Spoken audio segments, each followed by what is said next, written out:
सुप्रभात प्रिय बच्चों।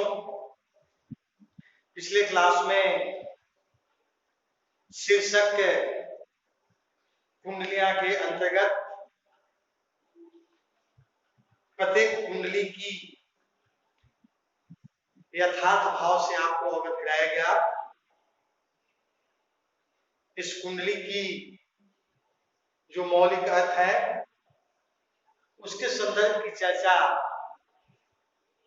भी आपको दिया जाएगा, बताया जाएगा। यह कुंडलियां शीर्षक के अंतर्गत का अंतिम कुंडली है, जिसमें कुंडलीगत मौलिक जो बात है उसको दर्शाया और समझाया गया है। सबसे पहले हम कुंडली का वाचन करेंगे। राजा के दरबार में जैसे समया पाए, साईं तहां न बैठिए, जहां को दे उठाए। जहां को दे उठाए, बोल अनबोले रहिए, हंसिए नहीं हाय। बात पूछे ते कहिए, कह गिरधर कर जाए। समय सो कीजिए काया, अति आतुर नहीं हुए, बहुरी अनखय है राजा। इस कुंडली में कवि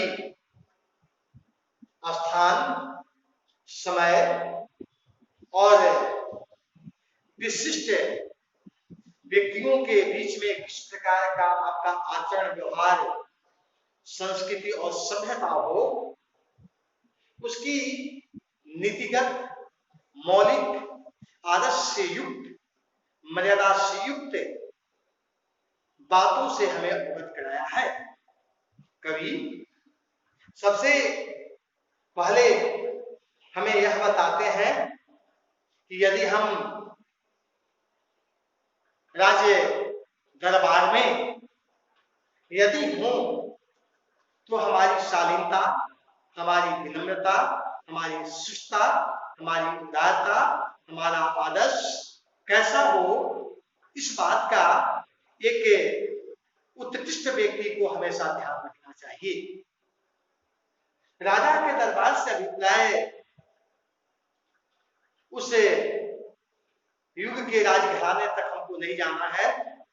वर्तमान जो परिवेश है, इस परिवेश में जो हमारा लोकतांत्रिक प्रक्रिया है, अगर हम लोकतंत्र के मंदिर में जाएं तो लोकसभा और राज्यसभा को हम देखें और उसके अंतर्गत हमारी जो आदर्श मर्यादाएं निर्धारित हैं उसके अनुकूल हमारा आचरण, व्यवहार और शिष्टता अवश्य उपयुक्त होना चाहिए।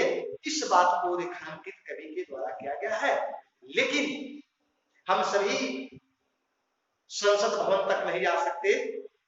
हमारी लिए के समय, स्थान और व्यक्ति का सीमांकन है। हम अपने घर में रहें, घर में जो हमारा मुखिया है या घर का जो हमारा संस्कृति, सभ्यता और आचरण है वह किस प्रकार से मर्यादित हो, यह नीतिगत कुंडली में बात को स्पष्ट रूप से रेखांकित किया गया है। कवि हमें यह बताते हैं कि राजा के दरबार में जैसे समय पाए, हम कहीं पर भी समय के अनुसार जब पहुंचते हैं तो हमारा एक यथेष्ट सम्मान होता है। लेकिन आज हम ठीक इसके विपरीत हैं। कुछ भी हो, समय पर नहीं पहुंचना, समय का निरादर और उसके साथ पूर्ण रूप से अपनत्व का भाव नहीं दिखाना ही हमारा आदर्श बन गया है। कवि इस प्रकार के भाव को खंडित करते हुए बताते हैं कि हमें हर हाल में जो समय निर्धारित है उस समय पर अवश्य उस जगह पर जाना चाहिए जहां पर हमें पहुंचना है। दूसरी जो बात है कि हमें वैसे जगह पर ही बैठना चाहिए जो जगह आपके लिए निर्धारित हो और आपके पद, योग्यता, आदर्श, शालीनता के आधार पर निर्धारित हो। हम कभी कभी सबसे आगे की पंक्ति में बैठ करके हंसी का पात्र बन करके खड़े होने का प्रमाण प्रस्तुत करते हैं। ऐसा नहीं होना चाहिए। इस बात का ध्यान रखना चाहिए कि आपकी पद, आपकी गरिमा, आपका आदर्श क्या है। आजकल विशिष्ट जगहों पर विशिष्ट लोगों के लिए जगह अवश्य निर्धारित कर दिए जाते हैं। हमें भी इस बात का ध्यान रख करके और औपचारिक अनौपचारिक जो जगह है उस पर अवश्य सही ढंग से बैठें ताकि कोई व्यक्ति आकर के आपको निरादर करते हुए, अपमानित करते हुए और उठा न दे।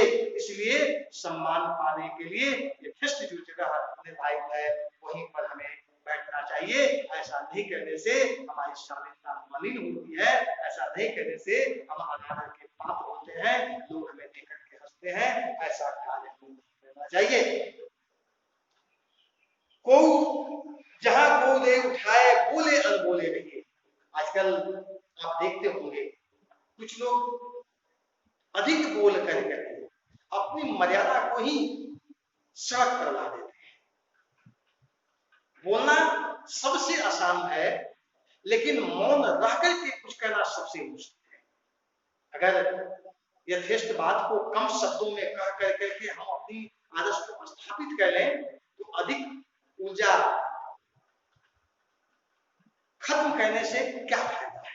स्वाभाविक रूप से हमें जो यथेष्ट बात है, उपयुक्त बात है, तथ्य से युक्त बात है, मर्यादित शब्दों में, मर्यादित भाषाओं में, मर्यादित ढंग से बोल करके अपने विचार रखना चाहिए। यह हमारा आदर्श होना चाहिए। यह भी बात यहाँ पर किया गया है। हंसिए नहीं हाय बात पूछिए थे कहिए। कुछ बड़े बोल लोग होते हैं, वे अगर एक बात आप पूछते हैं तो 25 बात करते हैं। या कभी कभी कुछ ऐसे लोग होते हैं कि बोलने की इतनी उनकी चाहत होती है कि जो चीज वे जानते हैं किसी भी तरह से वे ला करके समाज के सामने, परिवार के सामने, राष्ट्र के सामने, इससे वे हंसी के पात्र बनते हैं। हमें स्वाभाविक रूप से जो बात पूछा जाए सीमित शब्दों में उत्तर देकर करके और शालीनता को कायम करना चाहिए, आदर्श को स्थापित करना चाहिए। यदि हम ऐसा करते हैं तो निश्चित रूप से संस्कार होगा। कह गिरधर कविराए समय सो कीजिए काजा, नहीं आतुर अति आतुर नहीं हुए बहुत ही अंक है राजा। और हमें अपना कार्य जो समय निर्धारित है उस पर अवश्य ही करना चाहिए। ऐसा नहीं करने से हमें स्वयं का कष्ट होता है, दूसरों को कष्ट होता है और हम अपमानित होने का एक पात्र बन जाते हैं।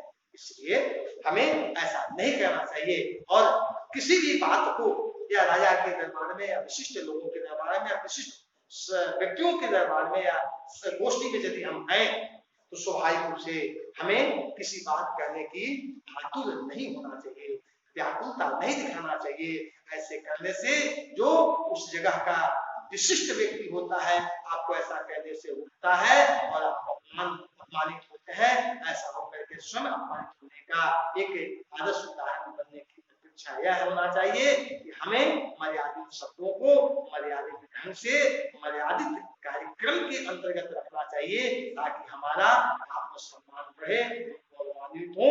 और यदि इस प्रकार की परंपरा हो जाए, इस प्रकार की हमारी संस्कृति, सभ्यता, आदर्श, आचरण पर विचार हो जाए तो जहां हम सम्मानित होंगे वही हमारी गोष्ठी, हमारी सभा, हमारा राजतंत्र, हमारा लोकतंत्र सभी सम्मानित होंगे।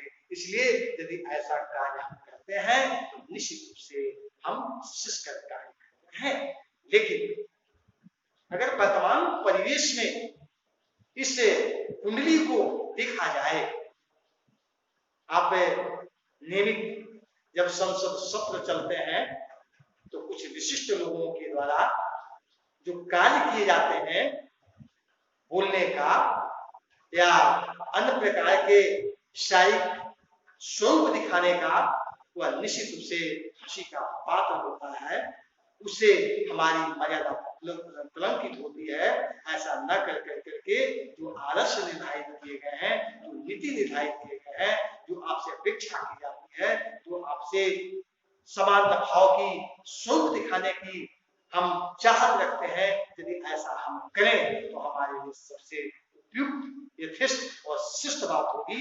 ऐसा कर करके ही हम हृदय की उस कुंडली को स्वाभाविक रूप से सम्मान दे पाएंगे, और ऐसा ही करने की शिक्षा हम स्वयं लें और दूसरों को भी दें।